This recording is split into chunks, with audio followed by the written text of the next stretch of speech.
Good evening. The coronavirus is the biggest threat this country has faced for decades, and this country is not alone. All over the world, we're seeing the devastating impact of this invisible killer. If you've been following our coverage of COVID-19, you've probably seen me talking about charts like this. This shows you death tolls in various different countries around the world. The steeper these lines are, it's a logarithmic chart. And so The tonight, steeper these lines I are, want to the update you faster on the these latest death tolls steps we're have taking been to fight rising. the disease.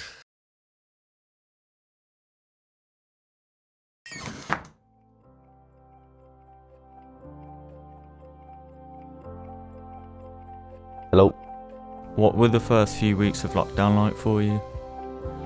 The first few weeks it was started in like the 23rd of March, I think, and it kind of made me think about my daily routine and stuff. So it kind of made me think about what I was doing every day of my life, like kind of before lockdown and before COVID. So like it kind of changed my aspect on what I was doing with my life and during that period of time. So it made me just change. Pretty boring. I didn't mind them really. I enjoyed having time to myself, and obviously I felt like I was doing the right thing. How has the pandemic impacted you? Yeah, I'd say it's impacted me positively, to be fair. It's kind of changed everything that I do on a day-to-day basis, so I'll probably change positively, but obviously it does have the bad impacts of sort of like not going outside and not speaking to friends and family and stuff like that. So I'd probably say it's affected me positively, but also badly at the same time. Definitely negatively. A lot about the older members of my family, so that impacted me, and I think having all the time to myself and doing nothing made me think. Have you or anyone you know been affected with mental health issues? Yeah, myself, my mum and my uncle. It's affected me and my mum quite negatively, during the lockdown and stuff. I'll probably say just my mum and my brother, really. At the start, not going out, not being able to see family and friends, it's kind of had a negative impact on them sociably, so they can't go out. So I'll probably say it kind of made them more depressed and prone to being more down and lonely and stuff like that. I'm affected a little bit. I've got people in the family who are and friends who are as well. Like I said before, I was thinking more, but nothing more than usual. How different is life now compared to the start of lockdown? It's a lot better now, because I've been left alone with my thoughts for a long time. I enjoy life more now because even though there's still lots of places closed, I get to go to college still and socialise a little bit. So I enjoy doing that, and of course keeping track of my work.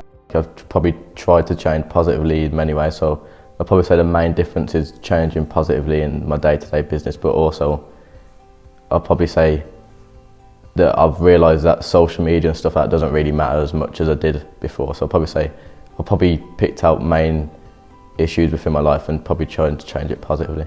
That's probably how it's impacted me the most. Do you have a job? Yeah, I do. Yep. Yes and no. I started looking more because of the pandemic, but I think because so many people did that, it made it harder to get a job.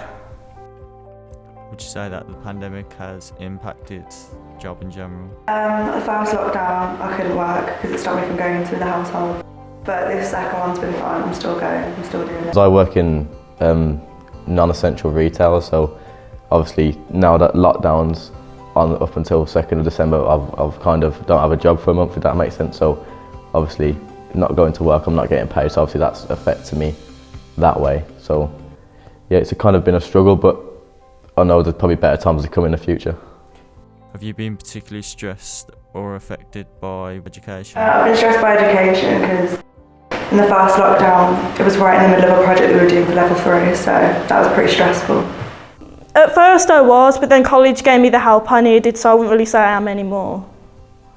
Yeah, I'll say definitely stressed with work, because I don't know when I'm going to start back. I don't know my times and stuff like that, so I kind of stressed because we don't know if another lockdown's going to happen or be extended. So yeah, I'd probably say stress for work related stuff, but also for college related stuff. COVID has obviously had a massive impact on the time schedules and stuff. So now, for example, we have to have a 2 weeks extension for a documentary. So yes, I'm stressed with work, but also we're getting help for that, if that makes sense. What are your plans for the future post-pandemic? Post-pandemic, I'll probably I'll probably say just getting on with my college work and hopefully finding an apprenticeship or like a university course which suits me, and hopefully just progress in my career really, and hopefully focus on my family and their mental health as well, trying to improve them. I'd like to finish off college and get a proper sustainable job, really. What coping mechanisms do you have to help you? Probably just to look inside yourself and take action to become the person that you know deep down you want to be. Don't let thoughts entertain your head for too long. I'd say if you feel like you need help, then definitely reach out. There's no harm in doing it. Even if it turns out there's nothing wrong, it's better to be safe than sorry.